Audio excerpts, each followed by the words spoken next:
surprise et d'émotion que j'ai reçu l'annonce de cette décoration de la Légion d'honneur le 1er janvier. J'ai regardé mon calendrier, c'était bien le 1er janvier et non pas le 1er avril. Et j'ai tout de suite pensé qu'elle ne pouvait être reçue qu'en lien avec toutes les personnes qui ont croisé ma vie. Qu'elle ne pouvait être reçue qu'en lien avec les personnes qui se sont engagées dans le diocèse de Laguardia, chrétiens et musulmans confondus. Ce que je voudrais dire ici et maintenant, c'est un merci dans lequel je ne voudrais oublier personne. Et il est vrai que ce que je vais dire va peut-être comporter le risque de l'oubli. D'avance, je demande pardon à ceux qui se sentiraient oubliés.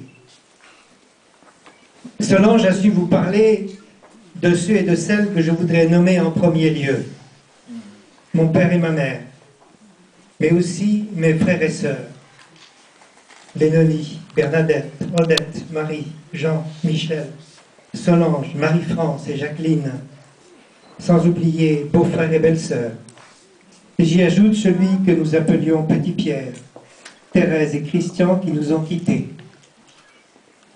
À toute ma famille proche et lointaine, à tous mes amis, je dis merci de m'avoir aidé et de me soutenir dans ma vocation d'homme, de citoyen et de chrétien, jusqu'à ce jour que nous vivons. Merci aussi à cette terre natale de Poyet. Et j'évoquerai ici le soutien de mon curé, le père Audoir, de mon instituteur, monsieur le Sauvage.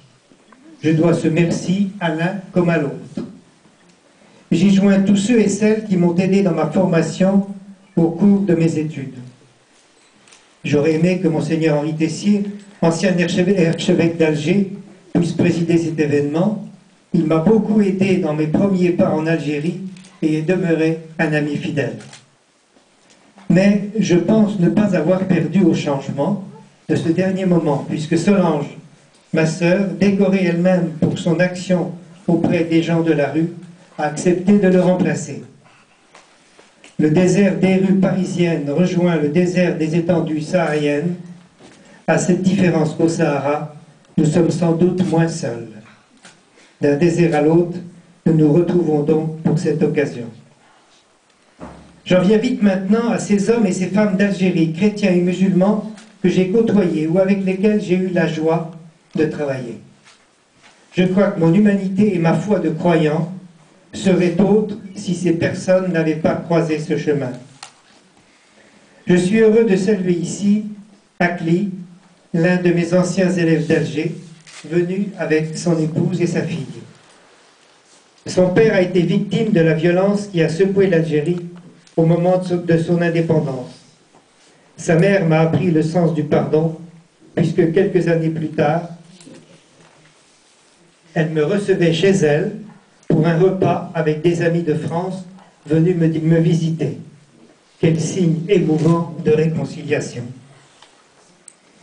Je suis heureux aussi de saluer ici un ami touareg qui a tenu à ne pas manquer cet événement familial. Il était présent à Rome lors de sa béatification de Charles de Foucauld et a eu plus d'impact que tous les cardinaux présents. J'y ajoute un autre ami de date plus récente qui consacre le temps de sa retraite, après une carrière de juriste en France, comme imam au service des prisonniers musulmans de Rennes et de la région.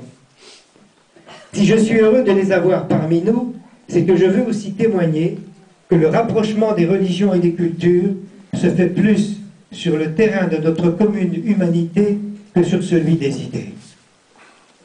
Puisque ma nomination a été décidée sur un engagement en faveur du dialogue interreligieux, je ne puis qu'apprécier la reconnaissance faite par notre République que ce dialogue de la vie quotidienne peut être l'occasion de réduire nos ignorances de l'autre et donc de nous amener les uns et les autres à plus de fraternité, puisque ce beau mot figure avec celui de liberté et d'égalité sur le fronton de nos mairies et de nos édifices publics. Je me permets de donner lecture de ma réponse à M. Bernard Kouchner, ministre des Affaires étrangères, m'annonçant les raisons de cette distinction. Je cite. « Évêque d'un diocèse 4 fois grand comme la France, qui compte quelques dizaines de chrétiens, prêtres religieux et laïcs, nous travaillons et vivons dans un contact quotidien avec les Algériens, dont nous apprécions le sens de l'hospitalité. Nous collaborons même avec beaucoup de satisfaction à la promotion de ce qu'il y a de plus précieux sur notre planète, la personne humaine. C'est sur le terrain très humble de notre quotidien que nous œuvrons pour un dialogue religieux de plus en plus respectueux les uns des autres, et nos activités humanitaires, sociales et culturelles sont des lieux de croisement de cultures fructueux pour les uns comme pour les autres. Et je poursuis, ce que nous entreprenons en faveur des réfugiés du Sahara occidental, ils sont 150 000, n'est rien au regard de la détresse de cette population qui attend que justice lui soit faite par la voie des instances internationales. Si nos engagements sont insignifiants, cette population n'est pas indifférente à l'intérêt que nous lui portons. Nous essayons d'être cette voix des sans-voix, de par notre présence et nos engagements. Cette présence et ces engagements humanitaires, comme celle de beaucoup d'autres, est une assurance que ces citoyens en exil ne font pas partie des oubliés de la terre.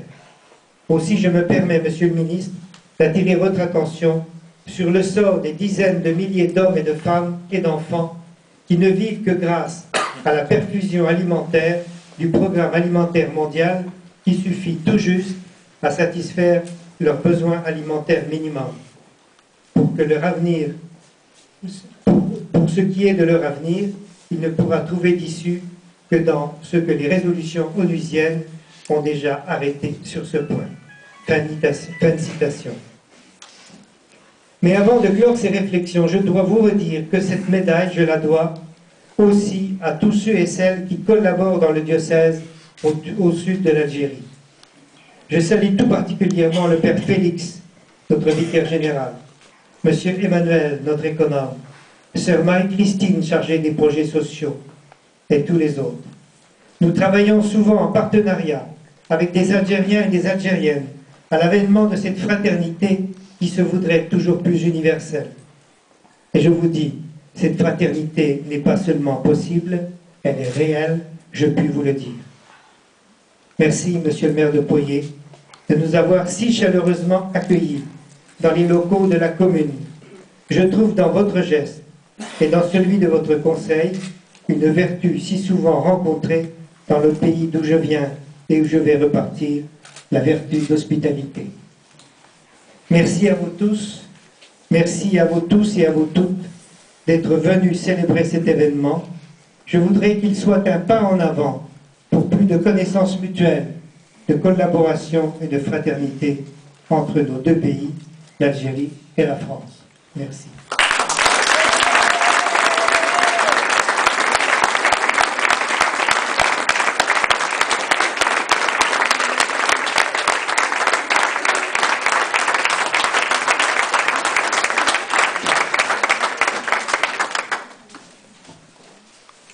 Bien.